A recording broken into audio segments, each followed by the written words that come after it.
Grew up in a household in Chicago where Tagalog was spoken, Filipino food 24/7. My Lola raised us while my parents worked constantly. And we kind of worked our way up from there, and I had to work quite a bit at a young age, starting in 6th grade in a code check room at a restaurant, and worked really hard to get more work. So I started working in the office of restaurants and working as a barback and a host and a delivery boy.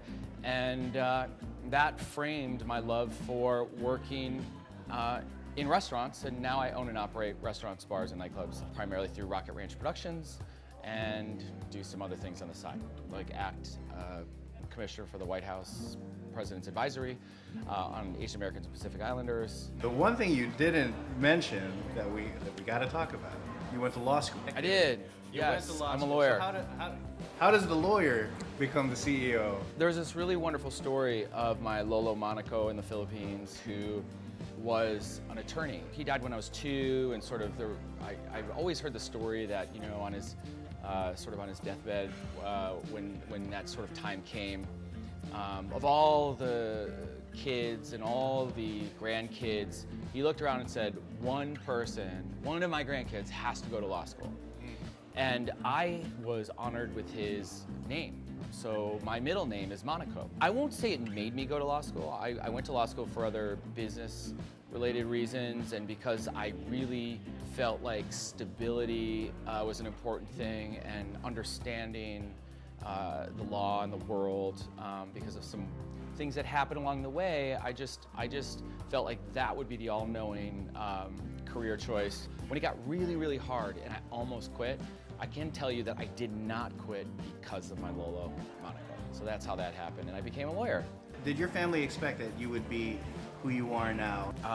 I think they never expected that. I feel like I've definitely become a rock in the family, in a sense, of some, you know, comfort where they can come to me with problems. Let's talk about your work in the Philippines. Do you feel that is it a personal mission of yours, or do you feel that you have a role to create awareness about the stuff that's going on in the Philippines? From a very young age, I had this perspective. It really drove me to do certain things, one of which was to help when there are incredible times of need. So Typhoon Haiyan, for instance, immediately raising money here with the community within 24 hours and sending it with the Consulate General and all sorts of other people's help was one way. And then within weeks, working with Gawad Kalinga, building houses, you know, Tacloban, where I was up on a ladder with the community handing us the bricks and the mortar. And it was really interesting how they had the father of each house helping, with his family watching, so there's a sense of pride that they owned it, they made it. That comes from a very interesting perspective, I would say, from a very young age, that I just thought that, having gone back and forth to the Philippines my entire life to see family, I just thought it was incredibly unfair, incredibly different, that I could be in America and have an abundance of food that I would just leave on my plate, and toys that I would never play with, things that I never use. And my cousins had nothing but a rubber band on their arm. That's what they would play with. So I used to wear a rubber band up until about 3 or 4 years ago to remind myself of that. And I think that's what would drive me to raise money and go back.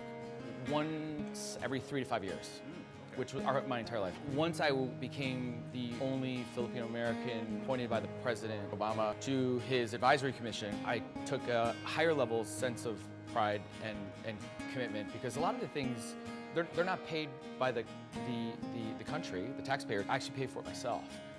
To fly there on behalf of, you know, the White House, or fly there just personally to relationship build and to help. So you're very active in the Philippines, but we also know that you're active in the U.S. Do you feel that passion, that drive that you're talking about, informs the work that you do with youth here in the U.S. Yeah. and with... I guess it's all relative, right? Like, a lot of Filipino Americans don't even go back home, which I beg that they do. I thoroughly, you know, advise that you go back to your roots and see what that's about. I don't think I personally do a lot of work in the Philippines. I think I've done some really amazing, significant work that made me feel really connected, but there's so much more I could do, from Filipino American small business owner boot camps, where you're teaching Filipino Americans how to be better entrepreneurs, immigrant kids who are just learning the culture here, who stick out in their schools and become targets of bullying. And thankfully, through all of that, I've had that moment where I've been called in front of the president and I've been able to speak very clearly, very forcefully about the position that the Filipino American is in.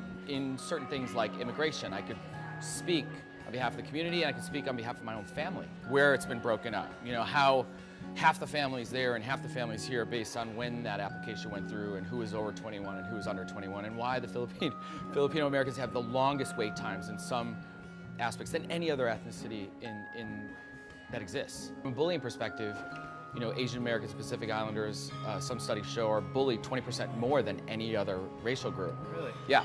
Do you think there's a call to action for the young Filipino American professional that's right outside this restaurant right now, that's at Littler Mendelsohn or at Kraft? Is there a call to action for that group? What role do they play in this? I think there are a lot of amazing, wonderful, smart Filipino Americans out there. And then I think with social media and other sorts of digital connectivity, that I'm starting to see them band together, and that banding together is literally a call to action. It's like, I've never seen the aggressive nature that I've experienced in the last 6 months alone, especially with the election, where people's voices became important. Young professionals that are Filipino American have a new confidence, you know, a new passion. I felt out of place because I was not white. I really wanted to prove a lot of people wrong and promote Filipino American culture, and I'm doing so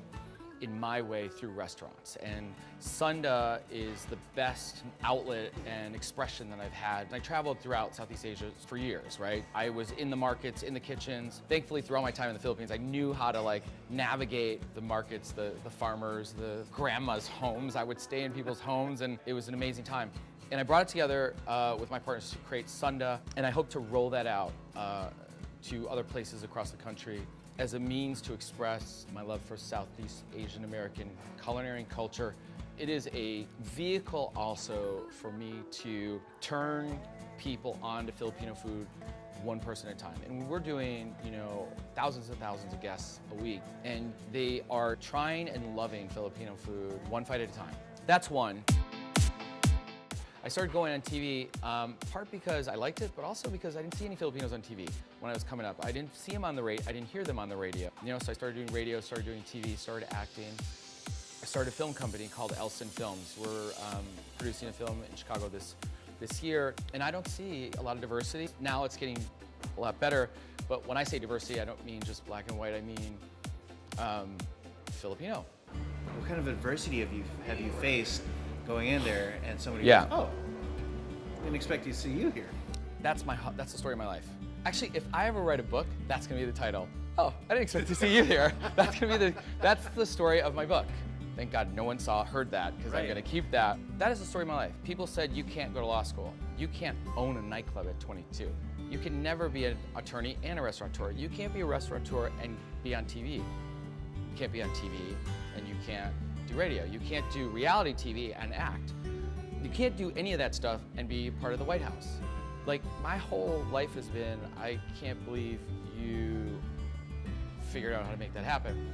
It is just constant 24/7 persistence, and the old saying, you can be whatever you want, actually, I am trying to prove that it's doable. So adversity exists for anybody trying to do something outside of the norm. And you actually aren't doing anything that will break from the pack unless you feel that adversity, because everybody's trying to question that. But I have great partners and great family and great friends that help me push through. Any advice to the young Filipino American that's watching this right now and has been told no 20 times? My advice that I always say is you have to integrate into the mainstream fast and furious. All I had was my handshake and smile and conversation and ability to work with the time I had. If you do anything that is above and beyond the norm, you have to keep pushing.